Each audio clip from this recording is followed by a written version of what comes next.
మనతోని BRS party రాష్ట్ర నాయకులు జయసింహ గారు అయితే ఉన్నారు. మాట్లాడించే ప్రయత్నం చేద్దాం. అలా ఎట్లా చూస్తా ఉన్నారు? బిఆర్ అంబేద్కర్ జయంతి ఒకటి ఘనంగా జరుపుతా ఉన్నారు. కానీ సాధారణ ప్రజల్ని లోపలికి అనుమతించట్లేదు. దీన్ని ఎలా చూస్తా ఉన్నారు? ముందుగా అందరికీ కూడా మీ ద్వారా డాక్టర్ బిఆర్ అంబేద్కర్ 135వ జయంతి శుభాకాంక్షలు తెలియజేస్తున్నాం. ప్రత్యేకంగా ఏదైతే ఈ కాంగ్రెస్ ప్రభుత్వం ఉందో మరి 7వ గ్యారంటీగా ప్రజాస్వామ్యాన్ని కాపాడదామని చెప్పడం జరిగింది. మరి ఏదైతే వీళ్ళ ప్రభుత్వం వచ్చిన తర్వాత మీరు చూస్తే మనము దేశానికే గౌరవ మన తెలంగాణ రాష్ట్ర మొదటి ముఖ్యమంత్రి వర్యులైన కేసీఆర్ గారు దేశం గర్వించదగ్గ అంబేద్కర్ స్టాచ్యూని తెలంగాణ రాష్ట్రంలోని హైదరాబాద్ నడిబొడ్డున మరి 125 అడుగుల స్టాచ్యూని మనం ఏర్పాటు చేసుకోవడం జరిగింది.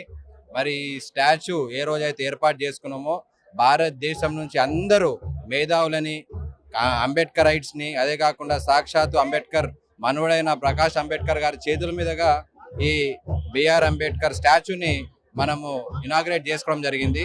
మరి ఏదైతే ఈ ప్రభుత్వం వచ్చిన నాటికి ఈ అంబేద్కర్ భవన్కి కూడా తాళాలు వేయడం జరిగింది. అంటే మీరు చూశారు 2.5 సంవత్సరాల నుంచి ఏ ఒక్క మనిషిని కూడా చీమను కూడా లోపల లానియకుండా ఈ యొక్క ప్రభుత్వం ప్రతి ఒక్క వర్గానికి అన్యాయం చేస్తుంది, ప్రతి ఒక్క వర్గానికి మోసపరుస్తుంది.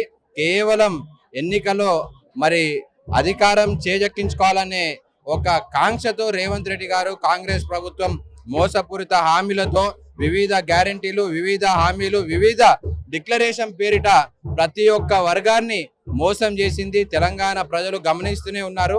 వీళ్ళ కాలం త్వరలో చెల్లబోతుంది.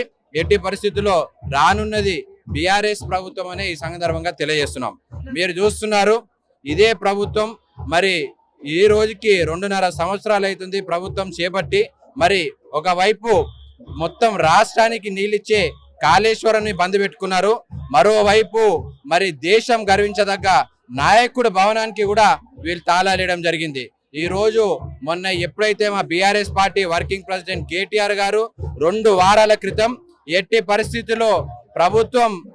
పరిస్థితుల్లో మేమందరం కూడా అంబేద్కర్ భవన్కి ఏదైతే మీరు తాళాలు వేసినరో దాన్ని మేము లక్షలాది ప్రజలతో వచ్చి తాళాలు బద్దలు కొట్టి మేము ఎట్టి పరిస్థితుల్లో అంబేద్కర్ గారికి నివాళులు తెలుపుతామని కేటీఆర్ గారు హెచ్చరికల్ని ఈ ప్రభుత్వం భయపడి ఈరోజు అధికారికంగా ఈరోజు అంబేద్కర్ గారికి మరి నివాళులర్పించిన సంగతి రాష్ట్రం అంతా గమనిస్తుందని కూడా ఈ సందర్భంగా మేము తెలియజేస్తున్నాం.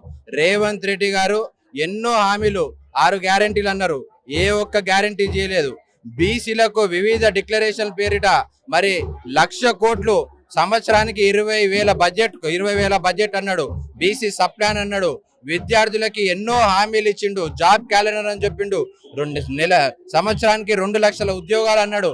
ఏ ఒక్క హామీ కూడా ఈ రోజు ఈ ప్రభుత్వం కానీ రేవంత్ రెడ్డి గారి తీర్చింది లేదు. కేవలం ఈ ప్రభుత్వానికి కేవలం డబ్బు సంపాదించుకునే కాంక్ష తప్ప ఈ రోజు ఏం లేదు. ఇక్కడున్న మంత్రులు కానీ ఎమ్మెల్యేలు కానీ వీళ్ళ ఒకటే ఒక ఆశయం, డబ్బు సంపాదించుకోవాలా, దాచుకోవాలా. అదే ఈ కాంగ్రెస్ ప్రభుత్వం, కాంగ్రెస్ నాయకుల ముఖ్య ఉద్దేశం అని సందర్భంగా తెలియజేస్తున్నాం. ఇంకొక విషయము, ఇక్కడ పూలమాలలు కనిపిస్తూ ఉన్నాయి, కానీ పూలమాలల వెనుకల కూడా మెయింటెనెన్స్ ఏం లేకుండా చిన్న పెచ్చులు కూడా కనిపిస్తూ ఉన్నాయి. అంటే 2.5 సంవత్సరాల నుండి వాటిని మెయింటెనెన్స్ చేయకుండా అదే విధంగా అలానే ఉంచుతా ఉన్నారు. దీన్ని ఎట్లా చూస్తూ ఉన్నారు? కనీసం బీఆర్ఎస్ నాయకులు కూడా దీన్ని మాట్లాడట్లేదు అనే వాదన బలంగా వినిపిస్తా ఉంది. చాలా మంది కూడా అంబేద్కర్ వచ్చి చాలా బాధపడుతున్న సందర్భాలు కూడా మనం చూస్తూ ఉన్నాం. దీన్ని ఎట్లా చూస్తా ఉన్నాం? అదే చెప్తున్నా కదా బ్రదర్, మొత్తం ప్రపంచం మెచ్చిన ప్రపంచ మేధావి అంబేద్కర్ని ఒకవైపు ప్రపంచమంతా ఆయన రాసిన రచనలు చదువుతూ, ఆయన స్పీచ్ చదువుతూ, ఆయన బోధనలు ప్రతి ఒక్కరు కూడా స్వీకరిస్తుంటే మనము మన దేశంలో చాలా అవమానకరం, ఇది చాలా బాధపడే విషయం. మరి సాక్షాత్తు అంత గొప్ప నాయకుడికి, అంత మేధావికి ఈరోజు మన తెలంగాణ ప్రభుత్వం ఇస్తున్న గౌరవం మీద అని ఈ సందర్భంగా మేము ప్రశ్నిస్తున్నాం. 2.5 సంవత్సరాల నుంచి హైదరాబాద్ నడిబొడ్డున ఉన్న ఇంత 125 అడుగుల అంబేద్కర్ విగ్రహానికి తాళాలేసి ఏ ఒక్క మనిషిని కూడా లోపల రానియకుండా కేవలం రాతోరాత్ ఎట్టి పరిస్థితుల్లో ఈరోజు మొత్తం బీఆర్ఎస్ వర్కింగ్ ప్రెసిడెంట్ కేటీఆర్ గారి మరి ఏదైతే ఆయన ఇచ్చిన మరి ఏదైతే హెచ్చరిక ఉందో ఆ హెచ్చరిక మీద ఎట్టి పరిస్థితుల్లో కూడా వేలాది మందిగా ప్రజలు ఇక్కడ రాబోతున్నారని ఈ ప్రభుత్వం భయపడి హఠాహుటిన మరి రాత్రి అర్ధరాత్రి ఈ డెకరేషన్ అనేది చేపట్టడం జరిగింది.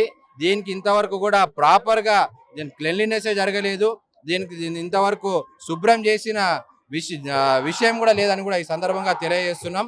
ఎట్టి పరిస్థితుల్లో ఇవన్నీ ప్రజలు గమనిస్తూనే ఉన్నారు, అంబేద్కర్ రైట్స్ గమనిస్తూనే ఉన్నారు. ఈ ప్రభుత్వానికి రేవంత్ రెడ్డి గారికి మరి బుద్ధి చెప్పే సమయం త్వరలో రాబోతుందని ఈ సందర్భంగా తెలియజేస్తున్నాం.